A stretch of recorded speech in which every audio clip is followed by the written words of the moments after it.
Hi friends, എല്ലാവർക്കും സുഖമാണല്ലോ. ഇന്ന് ഞാൻ തയ്യാറാക്കാൻ പോകുന്നത് പരിപ്പോ പച്ചക്കറികളോ ഒന്നുമില്ലാതെ വളരെ പെട്ടെന്ന് വളരെ ടേസ്റ്റി ആയിട്ട് തയ്യാറാക്കാൻ പറ്റുന്ന നല്ലൊരു സാമ്പാറാണ്. നിങ്ങൾക്ക് എല്ലാവർക്കും ഉറപ്പായിട്ടും ഇത് ഇഷ്ടാവും. എന്നാൽ ശരി, ഇതെങ്ങനെയാണ് തയ്യാറാക്കുന്നതെന്ന് നോക്കാം. സാമ്പാർ തയ്യാറാക്കാൻ വേണ്ടിയിട്ട് ഞാനിപ്പോൾ 2 വലിയ സവാള എടുത്തിട്ടുണ്ട്, അതുപോലെ തന്നെ 2 വലിയ തക്കാളി എടുത്തിട്ടുണ്ട്. ഇപ്പോൾ നമ്മൾ ഈ സാമ്പാറിൽ പുളി ചേർക്കുന്നില്ല, അതിൻ്റെ പേരിലാണ് 2 വലിയ തക്കാളി എടുത്തിട്ടുള്ളത്. അപ്പോൾ കുറച്ചുകൂടി പുളി വേണമെന്നുള്ളവർക്ക് 1 തക്കാളി കൂടി ആഡ് ചെയ്യാം. ഇപ്പോൾ ഞാൻ 2 തക്കാളി മാത്രമേ എടുത്തിട്ടുള്ളൂ. ഇനി നമുക്ക് ഈ സവാള ചെറുതായിട്ടൊന്ന് സ്ലൈസ് ചെയ്തെടുക്കണം. സവാള ഞാനിപ്പോൾ ഇതുപോലെ അരിഞ്ഞു വെച്ചിട്ടുണ്ട്. ഇനി നമുക്ക് ഒരു മിക്സി ജാറിലേക്ക് ഒരു 2 ടേബിൾ സ്പൂൺ പൊരിക്കടല ഇട്ട് കൊടുക്കാം.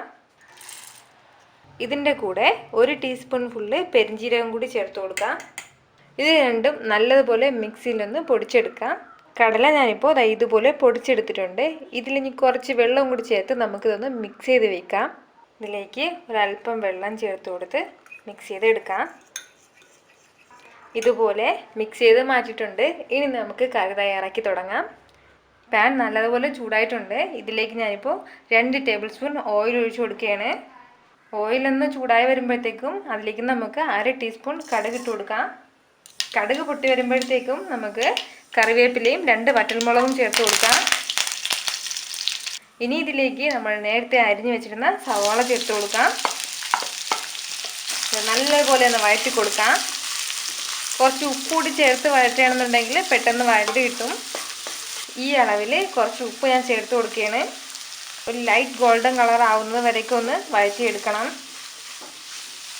ഇത് ഈ രീതിയിലൊന്ന് വഴണ്ട് വരുമ്പോഴത്തേക്കും ഇതിലേക്ക് 2 പച്ചമുളക് ചെറുതായിട്ട് അരിഞ്ഞത് കൂടി ചേർത്ത് കൊടുക്കാം. എരിവിന് വേണ്ടിയിട്ട് നമ്മൾ ഇതാണ് ഇപ്പോൾ ചേർക്കുന്നത്. ഇതിൻ്റെ കൂടെ തന്നെ തക്കാളി കൂടി ചേർത്ത് കൊടുക്കാം. ഇനി നല്ലതുപോലെ ഒന്ന് വഴറ്റിയെടുക്കാം. ഒരു ഗോൾഡൻ കളറാവുന്നത് വരെ നല്ലതുപോലെ വഴറ്റിയെടുക്കാം. അപ്പോഴത്തേക്ക് ഈ തക്കാളി എല്ലാം ഇതിൽ നല്ലതുപോലെ വെന്ത് ചേരും. ടിഫിൻ ബോക്സിലൊക്കെ പെട്ടെന്ന് തയ്യാറാക്കി കൊടുക്കാൻ പറ്റിയ നല്ലൊരു സാമ്പാറാണിത്. അതുമല്ല, വീട്ടിൽ ഇതുപോലെ പച്ചക്കറിയൊന്നും ഇല്ലെങ്കിൽ നമുക്ക് വളരെ ഈസി ആയിട്ട് തയ്യാറാക്കാൻ പറ്റുന്ന ഒരു സാമ്പാറാണ്. സാധാരണ നമ്മൾ സാമ്പാർ വെക്കുമ്പോൾ പച്ചക്കറി അരിയാനായാലും പരിപ്പ് വെക്കാനൊക്കെ ഒരുപാട് സമയം പിടിക്കും. അപ്പോൾ ഇതിന് എങ്ങനെ പോയാലും ഒരു 30 മിനിറ്റിൽ കൂടുതൽ എടുക്കും നമ്മളിത് വെക്കാനായിട്ട്. പക്ഷേ ഇത് ഒരു 2-3 മിനിറ്റിനുള്ളിൽ തന്നെ നമുക്ക് നല്ലൊരു സാമ്പാർ റെഡിയാവും. അതുപോലെ തന്നെ വളരെ ടേസ്റ്റി ആയിട്ടുള്ളതുമാണ്. ഇപ്പോൾ ദോശയുടെ കൂടെ ആണെങ്കിലും ഇഡ്ഡലിയുടെ കൂടെ ആണെങ്കിലും ഒക്കെ പെട്ടെന്ന് തയ്യാറാക്കാൻ പറ്റുന്ന ഒന്നാണ്. ഇതിപ്പോൾ നല്ലതുപോലെ വഴണ്ട് വന്നിട്ടുണ്ട്. ഇനി ഇതിലേക്ക് നമുക്ക് മസാല ചേർത്ത് കൊടുക്കാം. ഇതിലേക്ക് നമുക്കിനി ഒരു 1/4 ടീസ്പൂൺ മഞ്ഞൾപ്പൊടി ചേർത്ത് കൊടുക്കാം. 1 ടീസ്പൂൺ മുളക് പൊടി. ഇതിപ്പോൾ നല്ല എരിവുള്ള മുളക് പൊടിയാണ്, അതിൻ്റെ പേരിലാണ് 1 ടീസ്പൂൺ ഇട്ടത്. ഇപ്പോൾ പിരിയ മുളകോ അല്ലെങ്കിൽ കാശ്മീരി മുളകോ ആണെങ്കിൽ 2 ടീസ്പൂൺ വരെ ഇടാം. ഒരു പിഞ്ച് അളവിൽ കായപ്പൊടി കൂടി ചേർത്ത് കൊടുക്കാം. ഇനി ഇത് നല്ലതുപോലെ മിക്സ് ചെയ്തെടുക്കാം. ഇതിലേക്ക് ഇനി നമ്മൾ നേരത്തെ തയ്യാറാക്കി വെച്ചിരുന്ന മിക്സ് കൂടി ചേർത്ത് കൊടുക്കാം. ഇനി ആവശ്യത്തിന് വെള്ളം ചേർത്ത് നല്ലതുപോലെ മിക്സ് ചെയ്യാം.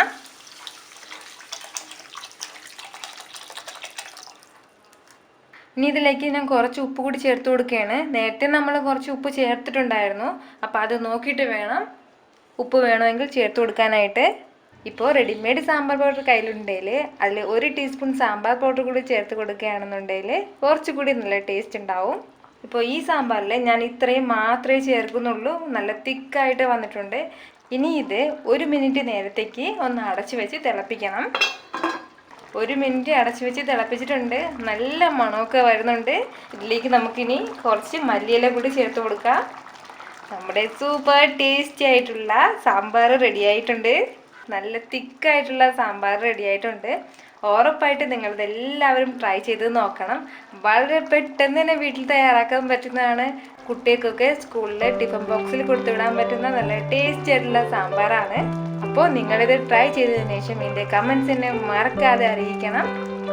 ഈ വീഡിയോ നിങ്ങൾക്ക് ഇഷ്ടമായ ഷമീസ് കിച്ചണിലേക്ക് സബ്സ്ക്രൈബ് ചെയ്യൂ. വീണ്ടും നല്ലൊരു റെസിപ്പി ആയിട്ട് കാണുന്നതുവരേക്കും ബൈ ഫ്രം ഷമീസ് കിച്ചൺ.